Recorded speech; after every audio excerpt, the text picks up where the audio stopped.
Hello guys, welcome back to my channel. আজকে share করব তোমাদের সাথে পুরী ডে 3 ব্লগ। আর সকাল সকাল উঠেই চলে গেছিলাম সানরাইজ দেখতে।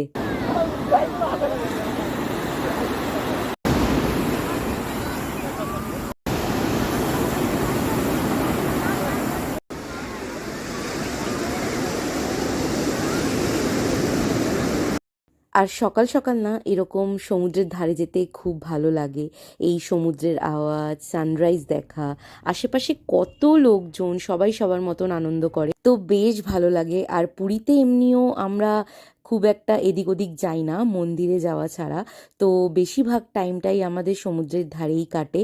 কারণ এতবার গেছি তো আশেপাশে যা যা সাইট সিন আছে, যা যা দেখার জায়গা আছে সবই অলমোস্ট ঘোরা।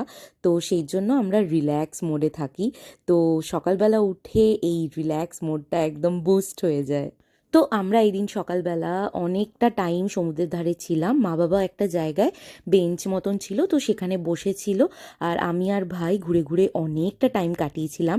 আর জানো আমার সাথে কি হয়েছিল? আমার জুতো হারিয়ে গেছিলো। মানে ফার্স্টে তো হারিয়ে গেছিলো, তারপর খুঁজে পাওয়ার পর সেটা জলে চলে গেছিলো। তো তারপর কেউ না কেউ সেটা ছুঁড়ে ছুঁড়ে আবার পাড়ে দিয়েই দিচ্ছিল। তো আমি তারপর পেয়ে গেছিলাম ফাইনালি। হোটেল ফেরার সময় ফার্স্টেই খেয়ে নিলাম ডাব, আর আসার সময় ব্রেকফাস্টে নিয়ে এসেছিলাম এই লুচি, ঘুগনি, কিছু ভাজাভুজি এইসব। তো সেটা খেলাম, আর খুব অল্পই আনা হয়েছিল, তো সবাই অল্প অল্প খাওয়া হয়েছিল। তো ভালো করে খুব একটা পেট ভরেনি, তো কিছুক্ষণ বাদে আবার একটু খিদে খিদে পাচ্ছিল। তো আমি আর ভাই তাই ভাবলাম যে হোটেল থেকেই কিছু অর্ডার করি। তো অর্ডার করেছিলাম চিকেন অমলেট দুটো আর একটা আলুর পরোটা। তারপর আর কি অনেকটা টাইম রেস্ট করলাম, তারপর স্নান টান করে রেডি হয়ে ভালোভাবে সেজেগুজে একটু বেরিয়ে পড়লাম। আর গেছিলাম লাঞ্চ করতে। আর এখানে খেয়েছিলাম এই চিকেন থালিটা, যেখানে অনেক কিছু ছিল, তোমরা দেখতেই পাচ্ছ। যেমন হচ্ছে ভাত, ডাল, আলু ভাজা, পোস্তর বড়া, পাঁপড়, এদিকে তরকারির মধ্যে ছিল আলু পোস্ত, এঁচড় দিয়ে আলু দিয়ে একটা ঝোল। আর আমি যেহেতু চিকেন থালি নিয়েছিলাম তাই চিকেনের একটা ঝোল। এছাড়াও ছিল টমেটোর চাটনি আর এক ধরনের রসের মিষ্টি।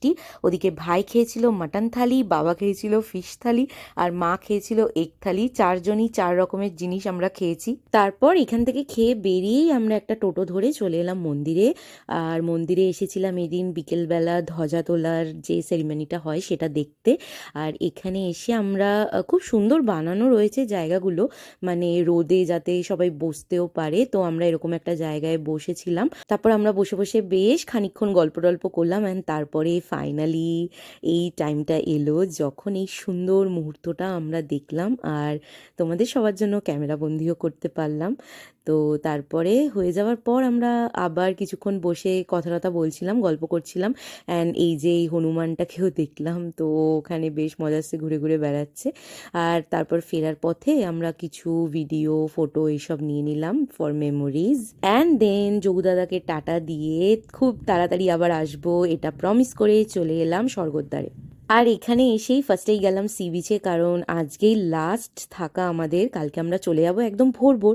তো সমুদ্রের ধারে আসা বা সমুদ্রে পা ভেজানো কোনোটাই আর হবে না, তাই গেলাম। সেটা অনেকক্ষণ টাইম ওখানে আবার কাটালাম। দেন তারপর আসার সময় ভাই মিওয়া মোড় থেকে গিয়ে কেক, পেস্ট্রি আর এইসব প্যাটিস বিভিন্ন জিনিসপত্র নিয়ে এসেছিলো, তো সেগুলো এসে হোটেলে খেলাম। অ্যান্ড কিছুক্ষণ বসে আবার সময় কাটানোর পর চলে গেলাম খাজা কিনতে। অ্যান্ড আমরা গেছিলাম প্রতিবারের মতোই কাকাতুয়ার যে পুরনো দোকানটা আছে সেখানে। আর গিয়ে এই কাকাতুয়ার সাথেও দেখা হয়ে গেল, খুব মজা করছিল আর বিভিন্ন রকম দুষ্টুমিও করছিল, সেগুলো দেখলাম। অ্যান্ড তারপর চলে এলাম।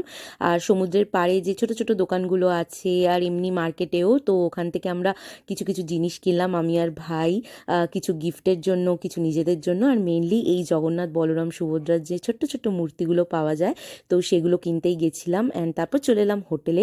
আর হোটেলে এসে ভাই যেগুলো কিনেছিল সেগুলোকে নিয়ে আমাকে এত হাসাচ্ছিল। তাহলে আমাদের লাস্ট ডে পুরী আজকে শেষ।